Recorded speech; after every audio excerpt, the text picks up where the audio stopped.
ఇప్పుడు సద్గురువులు ఉంటారు, గురువులు ఉంటారు ఏమా, నిత్యం మనకి మాస్టర్స్ అంటారు.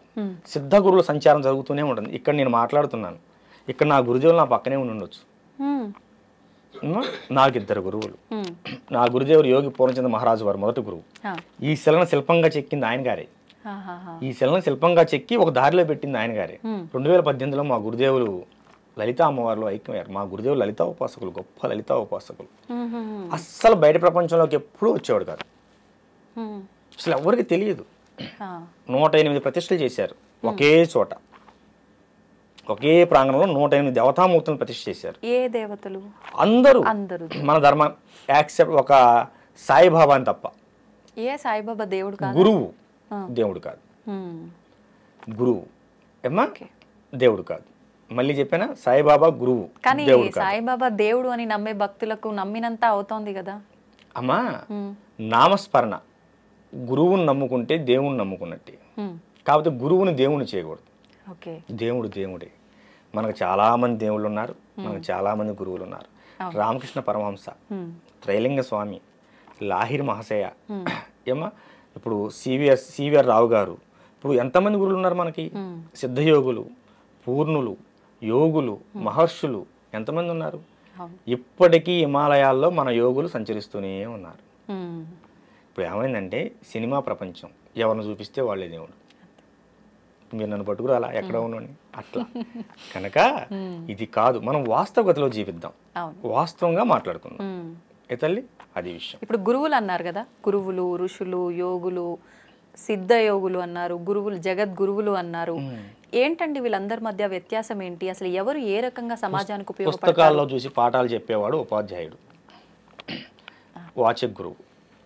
మనకి పని బాట నేర్పేవాడు సూచక గురువు. ఒక ఆశ్రమానికి వెళ్ళినప్పుడు ఎలా ఉండాలి అని ఆశ్రమ నియమాలు నిర్ణయాలు చెప్పేవాడు బోధక గురువు. ఓకేనా? ఇప్పుడు మాలాంటి వాళ్ళని తయారు చేసేవాళ్ళు సిద్ధ గురువులు. ఓకేనమ్మా? జగద్గురువులు ఇందాక చెప్పాను మీకు. ఎవరైతే తమ పరివారంతో వస్తూ ఉన్నారో వారిని చూసి గురువులు సైతం లేచి, తన శిష్యులతో సైతం లేచి నిలబడి ప్రణమిల్లుతారో వారు జగద్గురువులు. వారు ఆది శంకరాచార్యుల వారు స్థాపించినటువంటి చతుర్మాయ పీఠాధిపతులు మాత్రమే జగద్గురువులు. ఇంకెవ్వరూ జగద్గురువులు కాదు. ఎవరైనా పెట్టుకుంటే అది పేరు వాళ్ళు బిరుదుకై వాళ్ళు పెట్టుకున్నట్లే కానీ మేము ఎవరూ అంగీకరించాం. జగద్గురువులు అంటే ఆది శంకరాచార్యుల వారి పరంపర మాత్రమే జగద్గురువులు. ఇంకొకళ్ళు ఉంటారు నిషిద్ధ గురువు. వాళ్ళు గురువులే, కాకపోతే మనుషుల్ని ఎలా హింస పెట్టాలి, మనుషుల్ని ఎలా చంపాలి, ఏ మనిషికి ఎలా పెడితే వాడి జీవితం ఆగిపోతుంది, ఏ మొక్కని ఎలా అంటే పూసే కాసే చెట్టుని ఎలా పడగొట్టాలి అంటే శుద్ర ప్రయోగాలు అంటారు. ఇలాంటి దిక్కుమాలిన విషయాలు నేర్పే వాళ్ళని వాళ్ళు గురువులే, వాళ్ళని మనం గౌరవించాలి. కానీ నిషిద్ధ గురువులు వాళ్ళు అంటే వాళ్ళ దగ్గర విద్య నేర్చుకోకూడదు. విద్య నేర్చుకుంటే ఏమవుతుంది? ఇప్పుడు ఒక రౌడీ దగ్గరికి వెళ్ళామనుకోమ్మా, వాడు మనిషిని ఎలా చంపాలి, ఎలా పెరియాలో నేర్పుతాడు. దానివల్ల సమాజానికి ఉపయోగం ఏంటి? అదే ఒక పెద్ద డాక్టర్ దగ్గర నువ్వు సర్వీస్ చేస్తే కనీసం నువ్వు ఆర్ఎంపీ డాక్టర్ అని అవుతావు. ఆయన డాక్టర్ ఎలా కావు కదా, కనీసం ఆర్ఎంపీ అని అవుతావు. అంటే కడుపులు నొప్పి వచ్చిన ట్యాబ్లెట్ ఇస్తావు, జ్వరం వచ్చిన ఇంజక్షన్ చేస్తావు, అంతేకాని జనాన్ని చంపవు కదా. అందుకని నిషిద్ధ గురువుల దగ్గరికి ఎప్పుడు వెళ్ళకూడదు. వాళ్ళు శుద్ర ప్రయోగాలు చేసేటువంటి వాళ్ళు అవే నేర్పుతారు. ఉన్నాయా ఈ క్షుద్ర పూజలు? ఖచ్చితంగా ఉన్నాయి. లేవని ఎందుకు అనుకుంటున్నావు? ఇవి మంచిగా ఉపయోగించవచ్చు, చెడుగా ఉపయోగించవచ్చా? శుద్ర ప్రయోగం అంటేనే, శుద్రం అంటేనే చెడు, దాన్ని చెడుగానే ఉపయోగిస్తారు. వీటిలో బోల్డ్ అనుభవాలు ఉన్నాయి మాకు. ఒకటి ఏదైనా మాకు ఇప్పుడు జస్ట్ ఒక 4 నెలలు అవుతుంది మనకి తెలంగాణ బోర్డర్లోనే జగ్గేపేట దగ్గర ఒక కుటుంబానికి వాళ్ళు బాగా ఆస్తిపరులు, అన్నీ పోయినాయి. లారీలు, పొలాలు అన్నీ పోయాయి. మంచి ఇల్లు కట్టుకున్నారు ఒక చోట. వీళ్ళు 4 ఉంటారు. ఈ గదిలో కూర్చున్నప్పుడు ఆ గదిలోంచి ఎవరో పిలిచినట్టు అనిపిస్తుంది, ఆ గదిలో పిలిచినప్పుడు ఈ గదిలోంచి ఎవరో పిలిచినట్టు అనిపిస్తుంది, పడుకుంటే ముఖంలో మొహం పెట్టి చూసినట్టు అనిపిస్తుంది. ఇవన్నీ చెప్పటానికి కొంచెం విచిత్రంగా ఉంటాయి కానమ్మా, ఆ బాధ అనుభవించే వాళ్ళకి నరకంగా ఉంటుంది. ఆ బాధ అనుభవించే వాళ్ళకి నరకంగా ఉంటుంది, నరకప్రాయంగా ఉంటుంది. భోజనం వండుకుంటారు, చప్పగా అయిపోతుంది. నైటు ఎవరో తలుపు కొట్టినట్టు ఉంటుంది, బయటకు చూస్తే ఎవరు ఉండరు. వాళ్ళు అటు తిరిగి ఇటు తిరిగి ఎప్పటికో మా బోటుల దగ్గరికి వస్తారు. అందుకంటే కాషాయం కట్టుకున్న వాళ్ళందరూ కూడాను స్వచ్ఛమైన గురువులు కాదు కమ్మ, మనం అది కూడా చెప్పాలి. ఓకేనా? కనుక ఈ ఆటుపోట్లు తిని తిని ఉన్న డబ్బులన్నీ పోగొట్టుకొని ఆ ఐశ్వర్యం ఆరోగ్యం రెండూ పోగొట్టుకున్న తర్వాతే మాలాంటి వాళ్ళ దగ్గరికి వస్తారు. దాన్ని దాన్ని చండక్రియ అంటారు. చండా ప్రయోగం, చండ ప్రయోగం అంటారు. అంటే ప్రయోగాల్లో ఇది ఒక ప్రయోగం పేరా ఏంటి అసలు? ప్రేతోన్మాదం, భూతోన్మాదం, ఏమో రక్తబేతాళం, చండ ప్రయోగం, ఇట్లా 108 రకాల ప్రయోగాలు ఉంటాయి. వాక్ స్తంభన, బుద్ధి స్తంభన, క్రియాస్తంభన, కట్టేయటం. ఇప్పుడు రక్తబేతాళం చేస్తే వాడి రక్తం తగ్గిపోతూ ఉంటుంది. ఏ హాస్పిటల్కి వెళ్ళినా టెస్టులు ఏమీ రాదు, కానీ రక్తం ఉండదు, పాలిపోతూ ఉంటారు. క్షుద్ర ప్రయోగం వల్ల జరిగే ముఖ్యమైన విషయం ఏంటంటమ్మా, ఐశ్వర్యం ఆరోగ్యం రెండు దెబ్బతింటాయి. ఎందుకంటే ముందు ఆరోగ్యం దెబ్బతింటుంది. దీనికోసం హాస్పిటల్ మనం యాక్చువల్గా హాస్పిటల్కి వెళ్తాం కమ్మా, హాస్పిటల్ చుట్టూ తిరుగుతాం. ఏ హాస్పిటల్కి వెళ్ళినా 3 రోజులు మాత్రమే బాగుంటుంది, 4వ రోజు మళ్ళీ మరొక వస్తుంది. డాక్టర్ గారు బాగా చూడలేదు అనుకుంటారు, కానీ ఇక్కడ ఇంకేదో ఉందనుకోరు. డాక్టర్ ఎందుకు బాగా చూడరమ్మా? అందులో ఇవాళ రేపు అన్ని మూఢనమ్మకాలు అనే భావనలో ఉన్నారు కాబట్టి వెళ్ళిపోతారు. కానీ మూఢనమ్మకం కాదమ్మా, ఖచ్చితమైన నమ్మకం. కర్ణాటకలో ఇప్పుడు కూడా చేతబడుల మీద కేసులు కట్టే సెక్షన్లు ఉన్నాయి, మనం నిరూపించుకోవచ్చు. కానీ మన దగ్గర ఆ సెక్షన్ లేవు. అవి వస్తే బాగుంటుంది ఇప్పుడు కూడా. ఎందుకంటే ఇప్పుడు కూడా మనం చాలా చోట చూస్తుంటాం. మీరు చూడండి, మనుషులు బొమ్మలేసి ముగ్గులేసి వేస్తూ ఉంటారు, నిమ్మకాయలే పెడుతుంటారు. అలానే ఉంటున్నాయా విధానాలన్నీ ఈ చేతబడులకు సంబంధించినవి? కొన్ని అలా ఉంటాయి. శ్మశానంలో ఇంత బూడితో చేయొచ్చు, ఓకేనా? ఇప్పుడు శ్మశాన కాళి త్రైలింగ స్వామి వారు చేశారు. మరి ఆయన గారు మహా గొప్ప యోగి అయ్యారు, 300 సంవత్సరాలు బతికారు కాశీలో. కాశీలో జల సమాధి అయ్యారు, కానీ సమాధి కాల, వెళ్తూ వెళ్తూ మాయమైపోయాడు పెట్టిలో. అందరు చూస్తుండగానే అవి శాసనాలు ఉన్నాయి, బ్రిటిషర్లు రికార్డ్ చేశారు. వాళ్ళు మళ్ళీ రావాలనుకుంటే వచ్చే అవకాశం వచ్చేస్తారు కదా, వస్తారు. మేము కాశీ వెళ్ళినప్పుడు వారి క్షేత్రానికి ఒక ఆశ్రమానికి వెళ్ళలేకపోయాం. అప్పుడు బాగా వర్షాలు, ఎటు వెళ్ళలేని పరిస్థితి, అది దర్శనం చేసుకోలేకపోయాం. కాశీలో కూడా మేము చాలా చోట్ల మేము ధ్యానం చేసుకోవడం జరిగింది. ఈ క్షుద్ర ప్రయోగాలు అనేవి ఉన్నాయి నాన్న. ఇప్పుడు సీరియల్లో మీరు అన్నట్టుగా సీరియల్లో చూపించినట్టు వాళ్ళ వస్త్రాలు, వాళ్ళ గోర్లు, వాళ్ళకి సంబంధించిన ఏదో ఒకటి తీసుకొని దాని ద్వారా చేస్తారని చెప్పి అంటుంటారు కదా, అలానే ఉంటుందండి? అంటే ఒక మనిషికి ప్రయోగం చేయాలనుకున్నప్పుడు ఏమ్మా ఖచ్చితంగా ఆ మనిషికి సంబంధించిన ఏదో వస్తువుని సేకరిస్తారు. కనీసం అరికాలు కింద మట్టినైనా వాడు నడిచి వెళ్ళిన తర్వాత ఆ మట్టినైనా సేకరించే ప్రయత్నం చేస్తారు.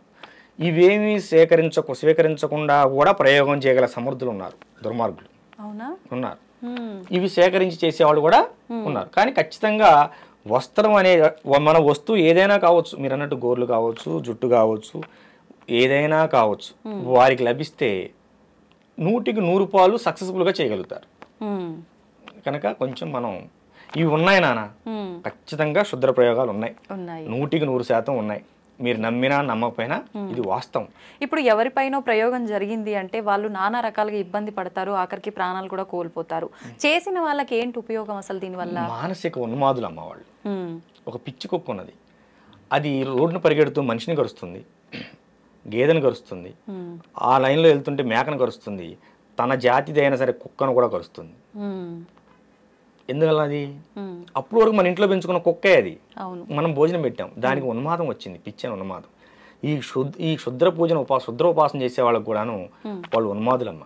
ఒక ఉన్మాదం వస్తుంది, ఎదుటవాడిని బాధ పెట్టి ఆహా మనం ఇది చేసాం, వాడు ఇబ్బంది పడుతున్నాడు కానీ పైశాచిక ఆనందం పొందుతారు. కానీ వాళ్ళ వంశం నాశనం అవుతుందమ్మ. క్షుద్ర ప్రయోగాలు చేసిన వాళ్ళ వంశం నాశనం అవుతుంది. మొన్న విధురేంద్ర శేఖర భారతీ స్వామి వారు సెలవిచ్చారు దీనిపైన. ఖచ్చితంగా చాలా ప్రమాదం.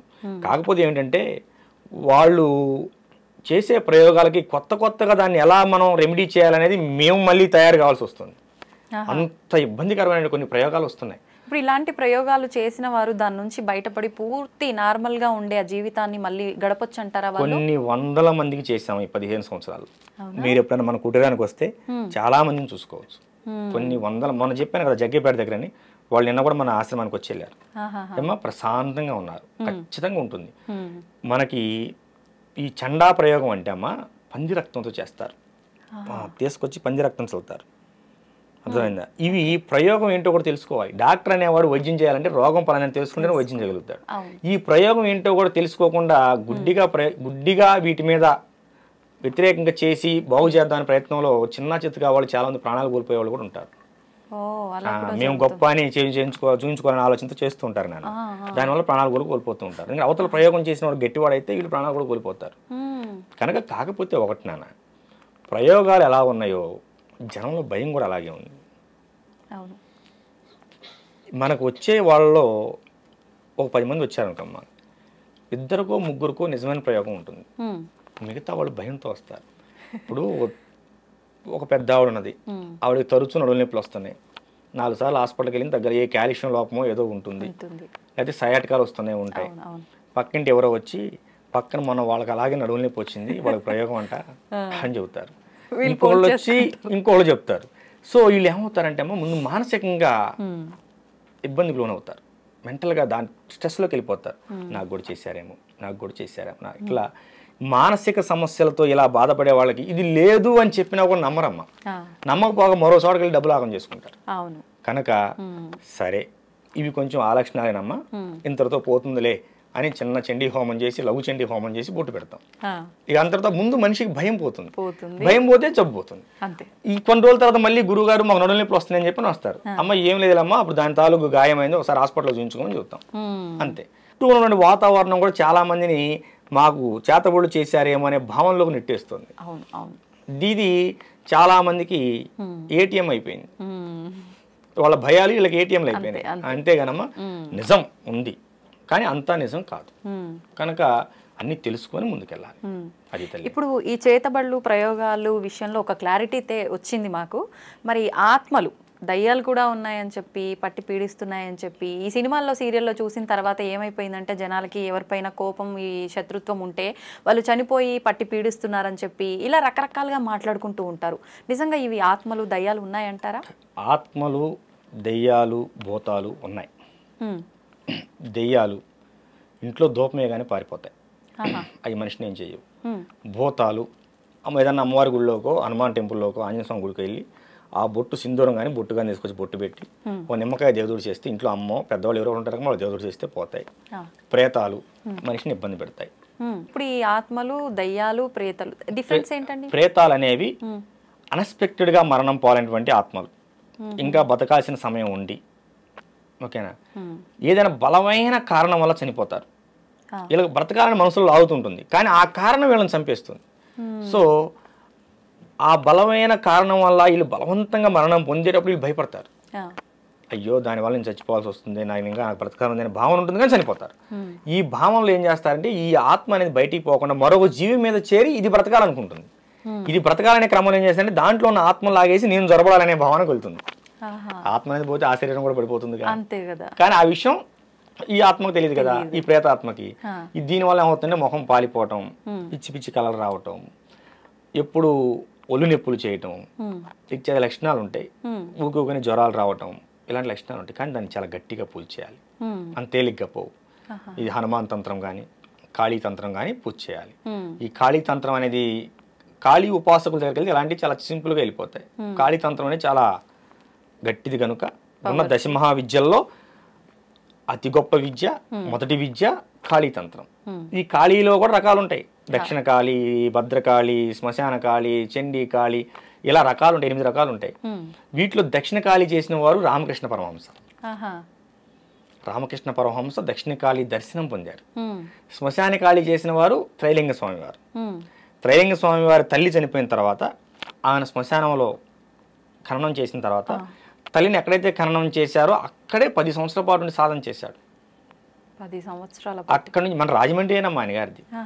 అక్కడ నుంచి ఇక ఒక్కొక్క ప్రాంతం వెళ్తూ గురువు ద్వారా వెళ్ళిపోతూ కాశీలో స్థిరపడిపోయారు. 150 సంవత్సరాలు కాశీలో ఉన్నారు.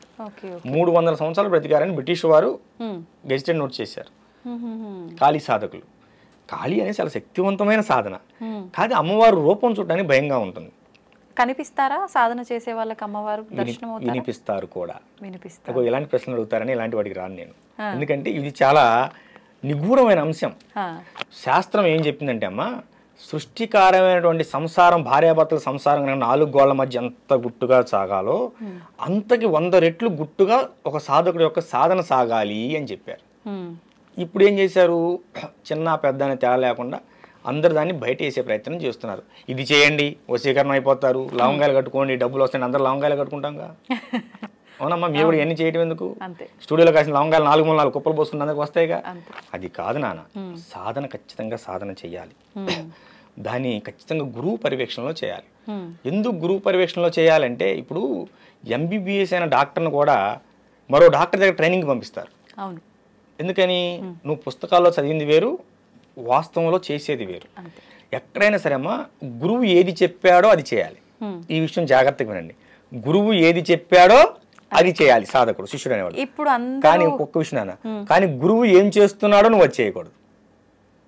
గురువు ఏది చెప్పాడో అది మాత్రం అది చేయాలరా తల్లి, కానీ గురువు ఏం చేస్తున్నాడో అది చేయకూడదు. గురువు అన్ని సాధనలు చేసి పూర్తి చేసిన తర్వాత ఆయన ఏదైనా చేయగలడు.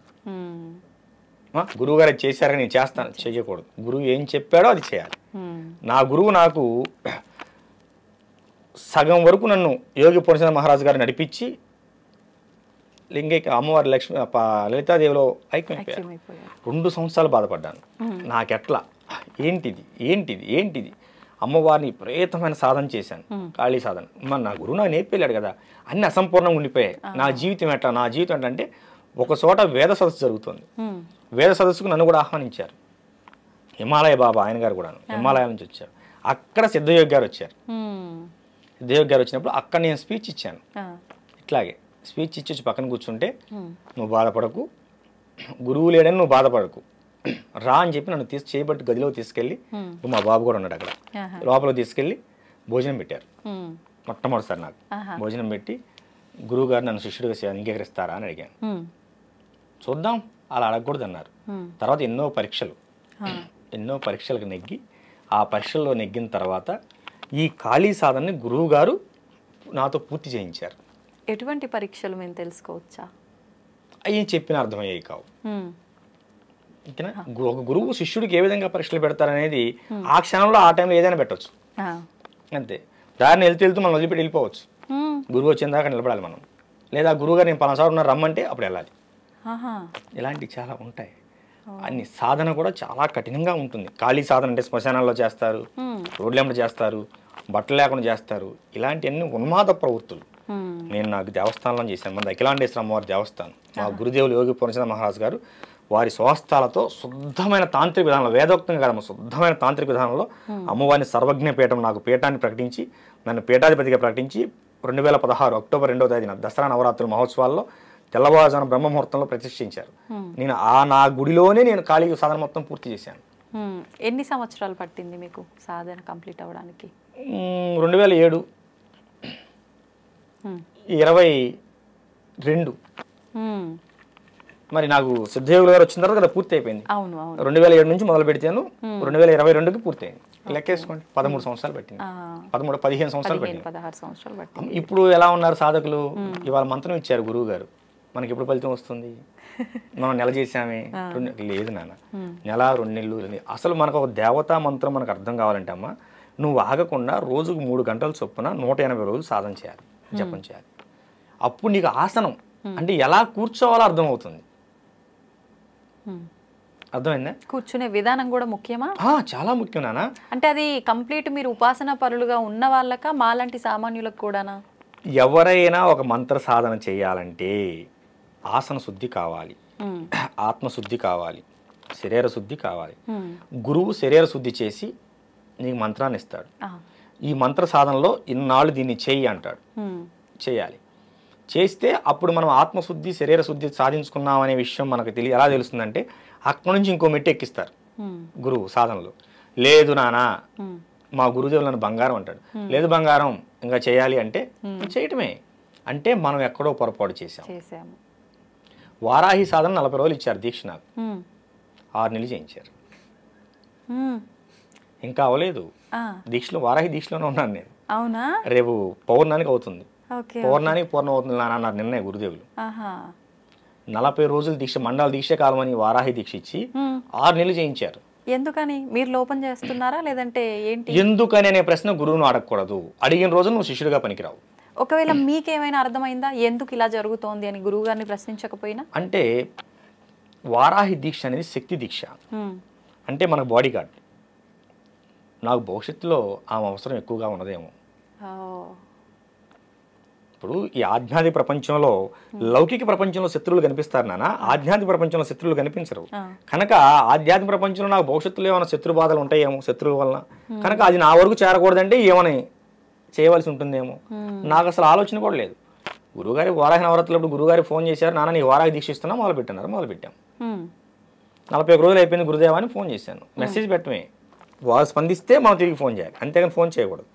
మెసేజ్ పెట్టాము, అందులోంచి మెసేజ్ నాకు ఫార్వర్డ్ అయింది, నాన్న నీ దీక్షను 6 నెలలు పొడిగించాను చేసుకో. మరి అంత కఠినంగా ఉంటుంది వారాహి దీక్ష అనేది. మరి 6 నెలల నుంచి చేస్తున్నాడు చిన్న విషయం. దీక్షలు అనేవి గురుముఖంగానే తీసుకోవాలి, గురువు ఆధ్వర్యంలోనే చేయాలి, గురువు ఆధ్వర్యంలోనే దాన్ని ముగించాలి దీక్ష. అప్పుడు నువ్వు సాధకుడిగా శక్తిపరుడు అవుతావు. నేను మంత్రం చేశాను నాకేం తెలియలేదు, నేను కొన్ని రోజులు సాధన చేశాను తెలియలేదు, లేకపోతే మేము 10 సంవత్సరాలు సాధన చేస్తున్నామని ఎర్రబట్టలు కట్టుకుంటే ఏమీ లేదు. ఏమా ఇప్పుడు కెమెరాల చిప్ లేకుండా ఎంతసేపు వీడియో తీస్తే ఉంది అంతే. ఇప్పుడు కొంతమంది ఒక 6 నెలలకు సంవత్సరానికి ఫేడ్ అవుట్ అయిపోతూ ఉంటారు. ఎందుకని? ఏదో కాస్త కూర్చి చేసినటువంటి శక్తి సాధనా ఫలం అని నీ చుట్టూ కొంత ఆరా ఉంటుంది. ఈ లౌకిక ప్రపంచంలో కొన్ని రోజులు నువ్వు మెరుస్తావు. తర్వాత ఒక గురువు అనేవాడు నాన్న నిత్య సాధకుడై ఉండాలి, నిత్యం సాధన చేస్తూనే ఉండాలి. దీపం అనేది వెలుగుతూ ఉంటేనే మరొక దీపాన్ని వెలిగించగలదు, చీకట్లో నీకు దారి చూపించగలదు. గురువు అనేవాడు నిత్యం వెలుగుతూనే ఉండాలి, అంటే నిత్యం సాధన చేస్తూనే ఉండాలి. ఇది మా గురుదేవులు మాకు చెప్పినటువంటి మాట. మా పూర్ణచంద్ర మహారాజు గురుదేవులు కానీ సిద్ధయోగులు వారు కూడా చెప్పినటువంటి మాట. పూర్ణచంద్ర మహారాజు గారి యొక్క సాధనలో ఉన్నప్పుడు కొంచెం ఉద్వేగంగా ఉండేవాడిని, ఆవేశపూరితంగా ఉండేవాడిని. సిద్ధయోగి గారి శిష్యరేఖంలోకి వచ్చిన తర్వాత శిష్యుడుగా నన్ను అంగీకరించిన తర్వాత, నేనంటంగా శిష్యుడికి వారు అంగీకరించిన తర్వాత, మొట్టమొదటిసారి ఒక గురువుగా వారిని దర్శించుకున్న తర్వాత నాలో వచ్చిన మార్పు, నా యొక్క ఆవేశం అనేది నాకు కానరాకుండా పోయింది. గురువు గారు కూడా అలానే ఉంటారు కదా శాంతంగా, అంటే మీ విషయంలో కూడా అలానే ఉంటారా? మా అందరితో అలా ఉంటారా? లేదమ్మా, చాలా కఠినంగా ఉంటారు శిష్యుల విషయంలో. ఏది చెప్పారో అది చేయాలి అంతే. అలా ఇప్పుడు తండ్రి ఎందుకు కోపడతాడు? బిడ్డ బాగుండాలనే కదా. కానీ చాలా ప్రేమగా ఉంటారు. సాధన విషయంలో అసలు చాలా కఠినంగా ఉంటారు. కొంచెం దీనికి చెప్పాను కదా చేయి గడపకూడదు. మొన్న నాతో చెప్పారు, ఇలా మీ పేరు చెప్పి నా శిష్యుడే అమ్మా, ఇలా మీరు అందరితో ఇలానే ఉంటారా? నాన్న తల్లి బంగారం అని పిలుస్తుంటారు నన్ను కూడా. బంగారం అంటారు. నేను మీరు ఇంతే ప్రేమగా ఉంటారా మామూలుగా శిష్యుల విషయంలో కూడా? అలా ఉంటే వినరు కదా, మీ శిష్యులు ఎలా ఉంటారని నేను అడిగాను అనమాట. లేదు నాన్న, సందర్భం వచ్చినప్పుడు మాత్రం ఎంత దండించాలో అంత దండిస్తాను, నేను దండిస్తున్నా అనేది కూడా వాళ్ళకు అర్థం అవ్వకుండానే నేను ఒక మాటలోనే అర్థమయ్యేటట్టుగా తెలియజేస్తాను అని చెప్పి నేను అనుకున్న ఆ రోజు ఈ క్వశ్చన్ మిమ్మల్ని ఖచ్చితంగా అడగాలని మాటల్లో మీరే ఆ మాట తీసుకొచ్చేసారు. దండిస్తారు. ఒక కార్యక్రమానికి వెళ్ళాం, ఈ హైదరాబాద్ దగ్గరికి వరంగల్ దగ్గరికి వచ్చాం. గురువు గారు ఉదయం టిఫిన్ చేయరు, అల్పాహారం స్వీకరించరు. అక్కడ కార్యక్రమం జరుగుతుంది, ఒక హోమం జరుగుతుంది, ఒక 15 రోజుల క్రితం. అందులో నాతో ఒక హోమం చేయించాలని చెప్పి ముందుగానే ఇంటిమేషన్ ఇచ్చారు. నేను ఖాళీ చదవకుండా కదా, ఖాళీ హోమం నాతో చేయించాలి నాన్న, నువ్వే వచ్చి హోమం చేయాలన్నారు. చేశాను, వెళ్ళాను, అందరం వెళ్ళాం. అక్కడ నా శిష్యుడు ఉన్నాడు ఆ ప్రాంతంలో. నేను అలాగని నా శిష్యుడు నన్ను ఎత్తుకుంటూ వచ్చాడు. వచ్చిన నా కోసం శిష్యుడు ఏం చేశాడు, ఉదయాన్నే అల్పాహారం తీసుకొచ్చాడు.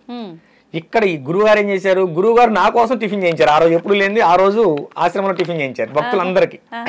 నా శిష్యుడు వచ్చాడు, వాడు ఉదయాన్నే టిఫిన్ చేయండి, నాకు టిఫిన్ చేయడం అలవాటు, నన్ను ఉదయాన్నే అల్పాహారం తీసుకోవడం అలవాటు, వాడి కోసం టిఫిన్ చేయండి అని చెప్పారు. ఆ విషయం నా దాకా రాలేదు. నా శిష్యుడు తీసుకొచ్చిన టిఫిన్ నేను చేశాను. ఏం జరిగింది అప్పుడు? ఏదైనా జరగండొచ్చు, ఏదో పెద్దగా జరుగుంటది. బయటికి వెళ్ళిపోవన్నారు, పాదాల మీద పడ్డాను. తర్వాత చెప్పారు, మీకోసమే చేయించారు అల్పాహారం, మీరు చేయలేదు అని. భోజనానికి వంట అయ్యేంత వరకు ఉండి ముందుగా నేనే భోజనం చేసి బయటికి వెళ్ళాను. తగ్గించాను. ఎందుకంటేనమ్మా గురువులు ఏదైనా, గురువు అంటే తల్లి తండ్రి ఇద్దరు ఉంటారమ్మా.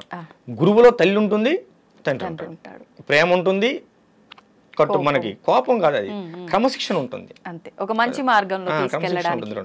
నా గురువేగా నన్ను ఇక్కడ కూర్చోబెట్టింది. అవునా? ఇప్పుడు నా మీద ఎంత నమ్మకం ఇక్కడ కూర్చోబెట్టగలిగారు, నేను ఆ నమ్మకాన్ని నిలబెట్టుకోవాలి కదా. అందుకని గురువుని ఎప్పుడూ కూడా అనుసరించండి, అనుకరించొద్దు.